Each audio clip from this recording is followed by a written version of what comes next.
இதுக்கு மேல வேண்டாம். கீழே இது இருக்கும். No problem. நானும் பைக்கும் ரெண்டும் தண்ணிக்குள்ள போனோம். சரி நான் பாக்கலையே நானும் அவ்வளவு மாதிரி சொல்றாரு. நானும் அவ்வளவு அப்படியே குளிச்சுட்டு வந்தேங்க.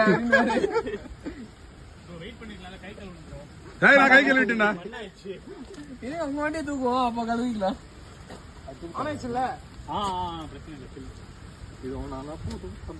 ஓகே ஐ திங்க் குட்னு நினைக்கிறேன்.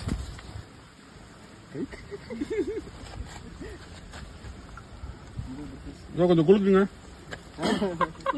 ஆனா ப்ரோ இதுல ஒரு அட்வான்டேஜ் இருக்கு தெரியுமா? எக்ஸாஸ்ட் குள்ள இருக்கிற அதுக்குள்ள வெளிய வந்துரும். டீசல் ஊத்தி கழுவிட்டா கூட பரவாயில்ல. ப்ரோ எவ்வளவு கிளீனா இருக்கு பாருங்க தண்ணி. ப்ரோ வண்டி ஸ்டார்ட் ஆகுது. ஆம்புலன்ஸ் செல்ஃபி போட்டு பார்க்கலாமா? ஐயோ ஆம்புலன்ஸ் செல்ஃபி போட்டு பார்க்கலாமா?